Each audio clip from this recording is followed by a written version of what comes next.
events in our school to engage NUS population. Okay, so this is you can refer to the quotations form. Okay, on page 16, the record of verbal quotations is actually not really required, but okay, you can submit it nonetheless if you wish to. Just like you, for example, you call up 3 suppliers, get their name, and then what they're quoting, and then why you choose them. Okay, just a simple form. Okay, the next one is page 17 is the written quotations I'm talking about. Okay, written quotations. So if you have an expenditure between $3,000 to $10,000, okay, what you have to do is actually to contact the suppliers first, get them to send in a quotation of what your services, what services you require, and for that service, how much are they quoting? And once you get 3 quotations, then by right you should send it by mail or email. Okay, when you receive 3 different emails from 3 suppliers, you open all 3, and then you input it here, and then you justify why.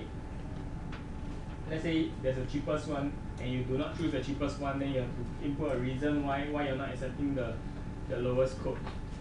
Can be reasons, for example, better service or better quality. Okay. So this is important. If not, we cannot process your reimbursements if the expenditure is more than $3,000. Okay.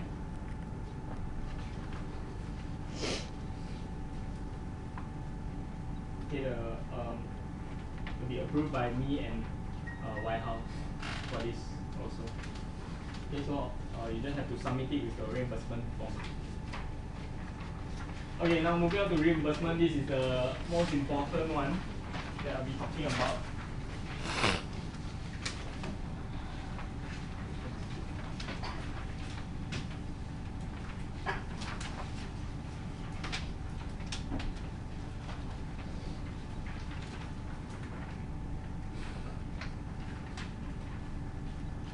Okay, this is actually the ideal communities I'm talking about. I have already, White House have done up for each club will have a community.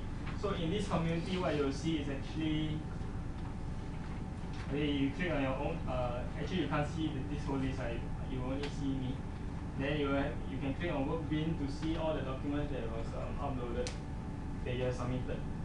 Okay, so you can just download it, and then if you want to keep a record, you can print it out or whatever you need. Okay. So since you're already using IVLE, so we are using this platform to make it more efficient. Okay, you can see the financial menu there. So that's the previous version. You can download I'll upload the latest version also through this, and maybe I'll upload it maybe to the Facebook group as well. Okay, so now my ISIS.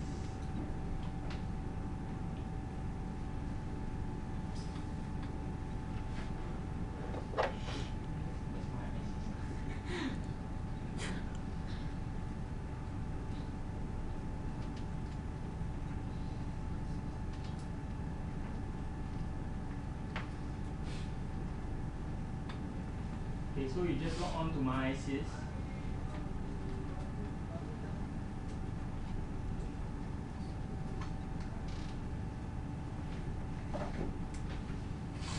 Okay. After that, go self-service student center.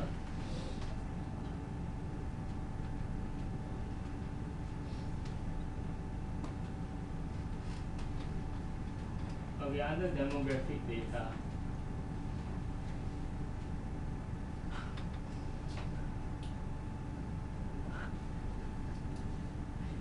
Okay, all this info is confidential, please don't read. Okay, so actually this ID, right? Okay, in case there are any reimbursements by students who are older than you guys, who have the U series matric number, which I think is only the year 4s now. The year 3s already have the A series matrix number. If you have a U series matrix number, those people actually have a A series matrix number allocated to them as well. So you can actually check their A series matrix number here. Okay, ask them to come here and then check their A series matrix number. It will be A, don't worry.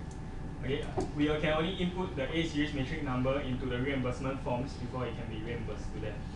Okay, if you give me the U series one, it cannot be reimbursed to them. Okay, but for you guys, I believe most of you have the A series one. Just leave it as this. Just input your A series and you will get the reimbursements.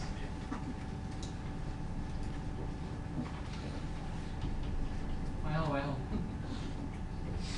The bank account.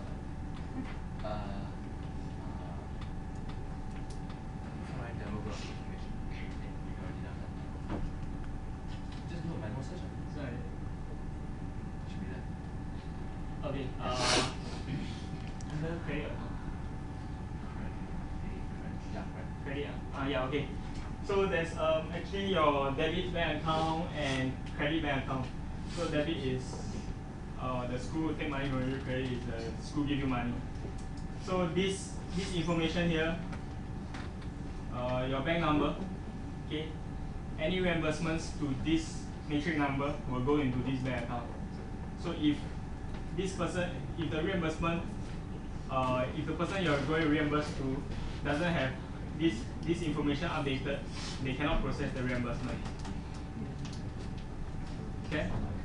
So before you reimburse to anyone who has made an expenditure, make sure that they have updated this information and make sure that is the bank account that they want to credit it to.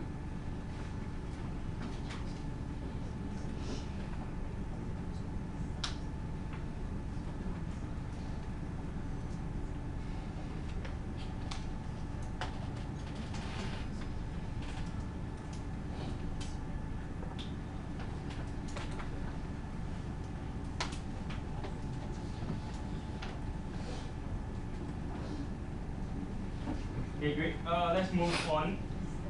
Okay, so the matrix number is important. Contact number will be your own contact number. The payee's name will be the person who is going to be reimbursed.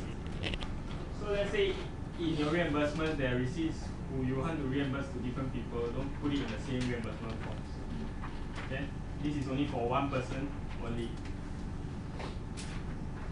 Okay, the contact number is there for ease of contact by OFS directly to you. So let's say they want to contact you regarding your bank account number is not updated, then they will call you directly to ask you to update your bank account. Okay. So payee's name, make sure it's the full name that is in your demographics. Okay. So these two, the payee's name and the goods received should be the same person. Okay, not your treasurer, should be the same person. And then verified by the chairperson. Okay, once you get all the signatures, we can do the reimbursement. Okay, another thing I will check is the GLAC. The GLAC number, make sure it's correct and accurate. The one I talked about just now.